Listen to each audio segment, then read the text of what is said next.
What obviously your run game has kind of complemented the receiving game the last couple of games, especially. Lenny's gotten off a little bit. Just from what you see, what's been kind of the key to that? The run game complementing the pass game. Just getting the hat on the hat, executing, knowing who to block, and then we running it more. And I think it was Antonio after the game yesterday said, Tom never ceases to amaze me. I know it's kind of cliche now, but 5 touchdowns, 400 yards in the same game. Does he ever cease to amaze you? I mean, all the time. What he does is crazy, especially at his age and the level of play that he's been able to sustain for such a long time. It's unreal, and I don't think we'll ever see it again. Next, we'll go to Greg Allman. Mike, we've talked about the balance between you and Chris and AB and how well you guys all coexist. But like all three of you guys are on pace for 1,000 yards. All three of you guys are on pace for 10 plus touchdowns. How cool is it to have 3 guys that get along and kind of split the wealth, share the wealth as well as you guys do? I mean, it's great, obviously for football purposes, but just for in the locker room. I mean, we all get along. We have different personalities, but we all mesh well together. And that's not just us 3. That's the our whole team. We have a lot of different personalities on this team, but everybody seems to get along, and we understand the goal. Mike, that first touchdown you caught, just the over the shoulder from Tom, where does that rank in terms of just well-placed touchdown balls you've gotten from Tom Brady? Yeah. I mean, that was a really good one. It was like right in the bread basket. I mean, it's up there with one of the best ones. Thanks, Mike. Next, we'll go to Jenna Lane. Hey, Mike, speaking of Tom, he had told us yesterday that he had suffered a thumb injury, and Coach Arians said he thought it happened early on in the game, but pretty remarkable that he was able to go out there and put up 5 touchdowns despite a thumb injury with his throwing hand. Did you have any idea he was hurt? I didn't. But he's a tough guy. Obviously, one of the most durable players we've seen. So, I mean, he looked normal to me, so I didn't know he was injured. And the Dolphins played you guys a ton of man, which is usually a recipe for disaster for defenses anytime they're going up against you. Just from my early observations, it looks like Philly plays a lot more zone defense. Just what are some of the changes that you guys have to do as receivers when you go up against a team like this that does tend to do more zone? I mean, we just got to be, smart in our route running. We got to get find the spots in the zone defense.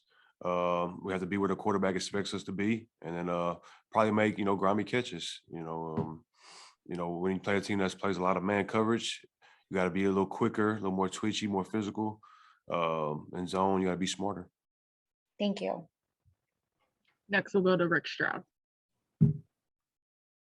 Mike, you're the guy that almost always draws, double teams. Certainly the best corner usually. So can you feel teams struggling? I mean, if AB's getting off, did they try to rotate out of that, or is it just whoever's got the matchup that play that day the ball's gonna find them? Is that kind of how you guys go about it? Yeah, I mean, whoever draws the attention or the extra coverage, obviously that's gonna put us in position to have me, myself, or AB or Chris, one-on-one, and we like those odds. So, we're cool with that. Whoever draws the coverage, sometimes Chris gets the coverage a lot in the slot, showing a lot more this year. So, that helps us out on the outside. We don't get to watch the portion of practice when you actually throw, the ball with Tom and scrimmage and things like that. I'm told the practices are even more impressive sometimes than the games. Is that true? Yeah, I get to see training camp, right? Yeah, well, we did see that's more competitive. That's the real deal. Like practice is just more, just polishing everything up. But the training camp, you get to see it all. So that's what you see, like those throws, and that's what you see. I mean, game plan, obviously you don't get to see us game planning, but right. From that aspect, but more competitive in training camp. Gotcha. We have time for a few more. Next, we'll go to JC Allen. Hey, Mike, how we doing? Doing good. How are you? Did you celebrate that big Texas A&M win in the locker room this week? But just had a question. How much do you feel like your communication, your relationship, and chemistry is better with Tom this year? I know we've talked about it over and over, but certain plays that were made on Sunday look like plays that might not have been made last year while you guys are still trying to figure it out. Do you feel like, you guys have reached that point where, it's just minds, you're thinking the same thing, doing the same thing all the time? Yeah, I mean, improvement is going to take time, and I feel like we're constantly improving. Communication can always be better, and as an offense, we're definitely trying to continue to build that bond because with the players we have, our offensive line their communication is through the roof this year. They're playing much better. Skill positions, we're playing much better, and just we're trying to keep that up, keep communicating, being in the right spots, executing, and just trying to have fun as much as possible while we do it. Last Because question. it can become routine.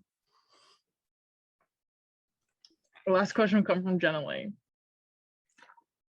Hey, Mike, I know Coach Arians wasn't real thrilled with you guys' performance in the red zone against the Patriots, 1 for 4 there. And whereas yesterday, you guys just seemed to be scoring at will. What was different yesterday versus, scoring for you guys over the last 2 weeks?